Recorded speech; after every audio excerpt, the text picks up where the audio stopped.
stuff you've done with WGMU. You've been here all 4 years, and we actually had this conversation a few weeks ago. Right. So tell everybody the story about how you got involved with WGMU. So I've been a radio guy for a long time. I think when I was 15, I started listening to talk radio, both in the broadcast medium and in podcasts modeled after talk radio. You would call me a radiophile, and all through high school, I was into shows like the Mike O'Mara Show and Big O and Dukes, and so I knew that I wanted to do radio when I got to college.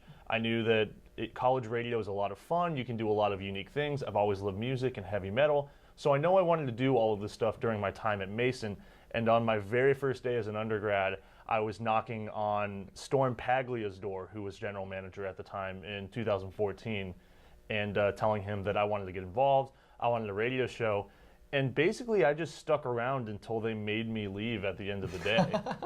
What are some of the shows you produced while you've been a part of the station? The first radio show I produced was called Up to 11.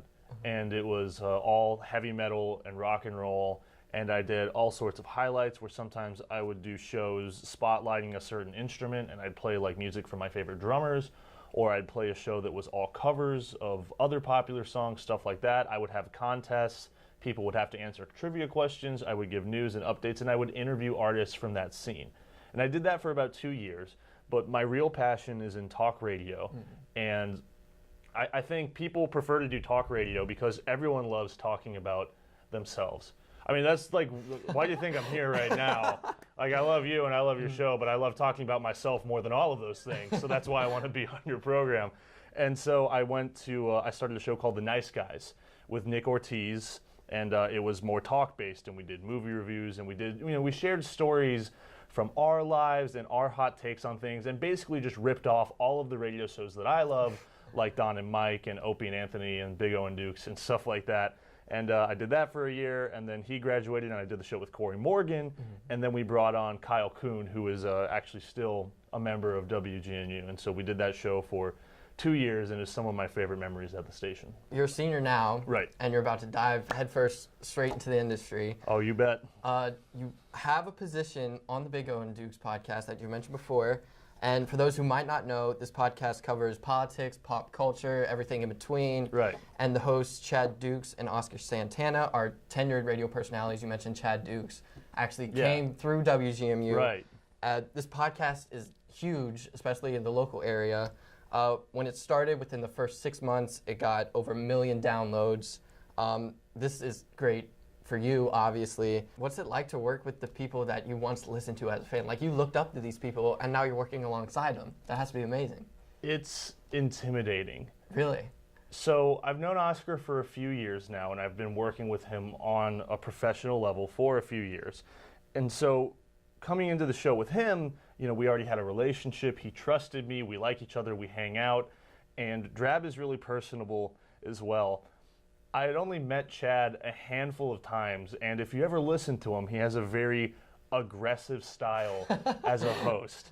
And so he is very intimidating. Even when I was just meeting him as a fan, I was intimidated, let alone me, sitting right next to him and being trusted with responsibility. So it's tough. And, when I screw up, because everyone does, I really get in my own head about it, and I really beat myself up, because what I want to do is I want to please them. I want to show them that I can go above and beyond what they want out of me as an intern or an assistant producer or whatever they need from me even that day. But, the thing I take away from it every night when I come home is that it's where I want to be, and I couldn't be happier working on the show that got me involved and got me interested in this industry in the first place, and really just set me on the path that I am on now. If I didn't listen to Big O and Dukes and the Mike O'Mara Show and stuff like that, I don't know where I'd be, because I don't think I'd ever be into radio. Let's transition back to WGMU. Their slogan is "Your Voice Amplified." You said that students can really express their voice in whatever way they want. So what do students have to get involved with WGMU? All they have to do is contact myself. We have our email addresses in the window of our studio, which is in the bottom floor of the Johnson Center, if you're here on the Fairfax campus, or Sasha Tufani, who is our program director. It's as simple as that. You send us an email, or you walk into our office in the bottom floor of the hub, and you just say hi, and you say that you want to get involved. That's all it takes. We're open to everyone. A lot of people think that they need to be a communication major, or they have to be registered in a class, or they have to have a certain required amount of time. It's none of that. We work with you. We're really flexible. My biggest thing on the station is involvement. It's the experience. And, you know, I think listeners are important, and listeners are what makes a radio station. But, you know, in the world of college radio and in the world of George Mason, I think getting as many people involved as possible and giving them the experience that they want is the most important thing to us. Fourth wall completely aside, you and I are friends. We hang out all the time.